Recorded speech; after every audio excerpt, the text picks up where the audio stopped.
ሰላም አድማጮቼ በያላችሁበት የሰዓት አቆጣጠር እንደምን ዋላችሁ፣ አመሻችሁ፣ አደራችሁ።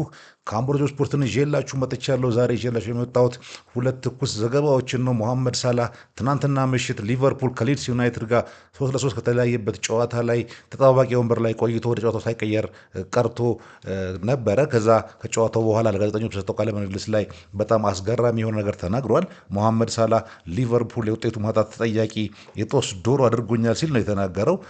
ቃል በቃል በእንግሊዝኛ ሊቨርፑል ትሮውን ሚ አንደር ዘ ባስ ነው ያለው። እንግዲህ ሊቨርፑል ከሊድስ ጋር አቻ ከወጣ በኋላ ሳላህ እንዳልኳችሁ ጨዋታው ላይ አልተሳተፈም። ግን በጨዋታው ላይ ባይሳተፍም እንግዲህ መሐመድ ሳላህ ጋዜጠኞች ያሉበት አካባቢ ድረስ ሄዶ ነው ይሄንን ቃለ መጠይቅ የሰጠው። ይሄን ደግሞ ምን ያሳያል?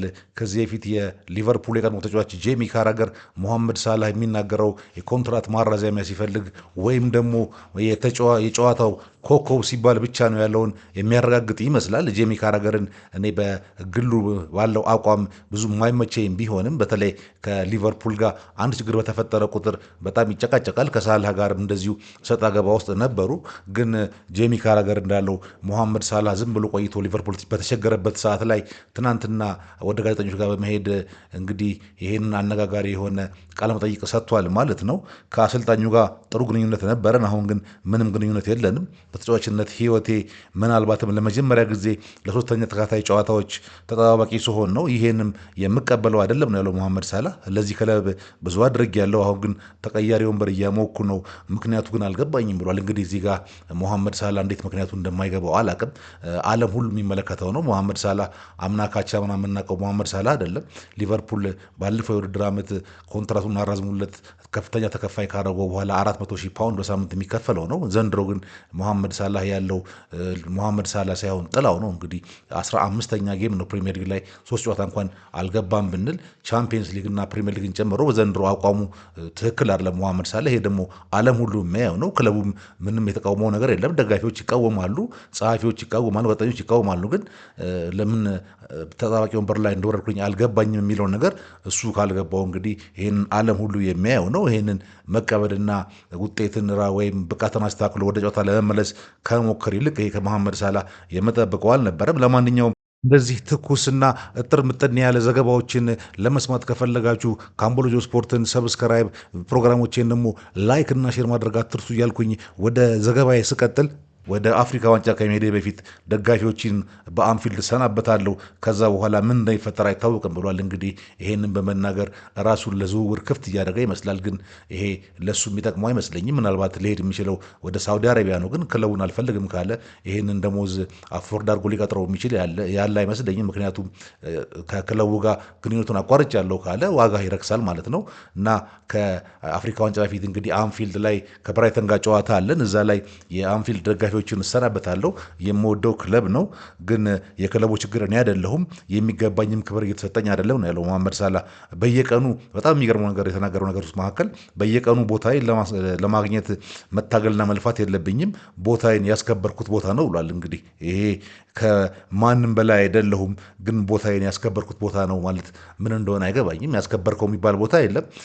አምና ካቻምና ወይም 10 ዓመት ለክለቡ ጥሩ ስላገለገልክና ብዙ ጎል ስላገባ ያ ቦታ ለአንተ ይቀመጥላል ማለት አይደለም። ይሄ እንደ መሐመድ ሳላህ ካለ ፕሮፌሽናል ተጫዋች የሚጠበቅ አስተያየት አይደለም። ቦታዬን ለማግኘት በየቀኑ መልፋትና መታገር የለብኝም፣ ያስከበርኩት ቦታ ነው የሚለው አናገሩ በተለይ በመላው ዓለም እግር ኳስ አፍቃሪዎች ትዝብት ውስጥ የሚጥለው አስተያየት ነው። ለማንኛውም መሐመድ ሳላህ እየሰጠው በፕሪሚየር ሊጉ ሃላንድን ጨምሮ እንደኔ ብዙ ጎል ያስቆጠረ የለም። ለምሳሌ ያስታውሳለሁ ይላል ሃሪኬን 10 ጨዋታ ጎል ሳያገባ ሁሉም ይመለሳል፣ ጠብቁት፣ ማግባቱ አይቀር የሚል ነበር።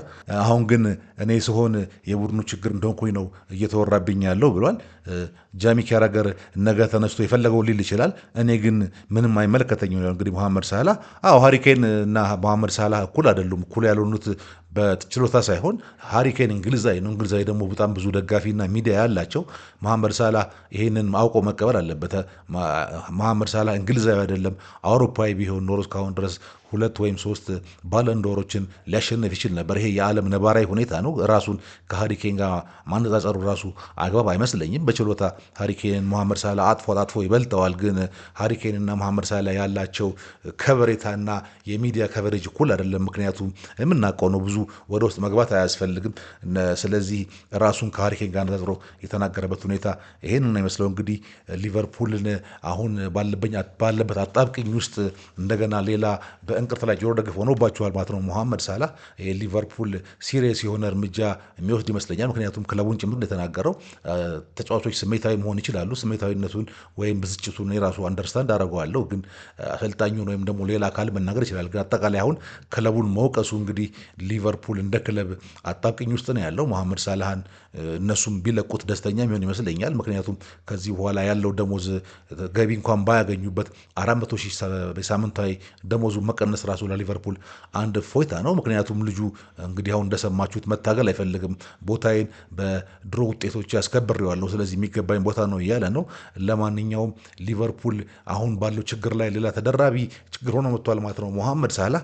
ወደ ሌላ ያልተያዘ ዜና ሳልፍላችሁ ትናንትና ሊዮኔል ሜሲ ተጨማሪ ዋንጫ አንስቷል። በአሜሪካኑ ሜጀር ሊግ ሶከር የሊዮኔል ሜሲው ኢንተር ማያሚ ቫንኩቨር ዋይት ኬፕስን 3-1 አሸንፎ የአሜሪካን ሻምፒዮና ወይም ሜጀር ሊግ ሶከር ሻምፒዮን ሆኗል።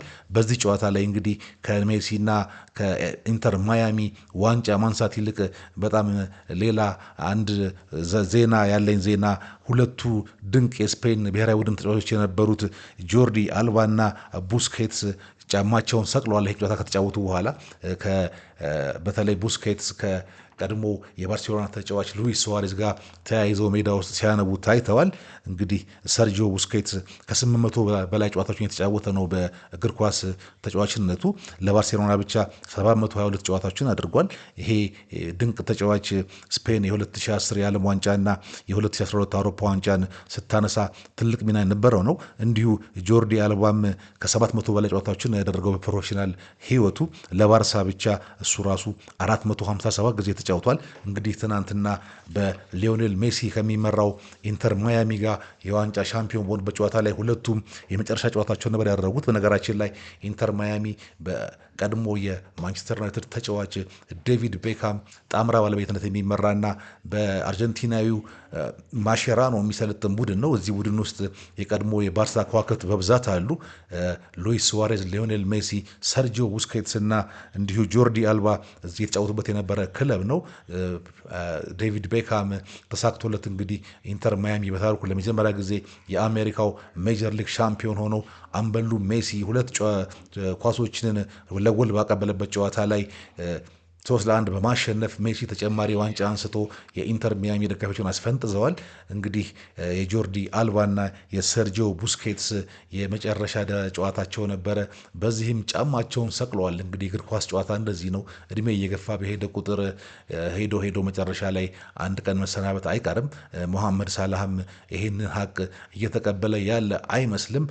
ለማንኛውም እንግዲህ እንደዚህ ትኩስና አጠር ያለ መረጃ ለማግኘት ካምቦሎጆ ስፖርትን ሰብስክራይብ፣ ፕሮግራሞችን ደግሞ ላይክ እና ሼር ማድረጋችሁን አትርሱ እያልኩኝ ለአሁን ይዤላችሁ የነበረው አጭር ዘገባ ይሄው ነበር። በሌላ ጉዳይ እስክንገናኝ ድረስ ሰላማችሁ ይብዛ።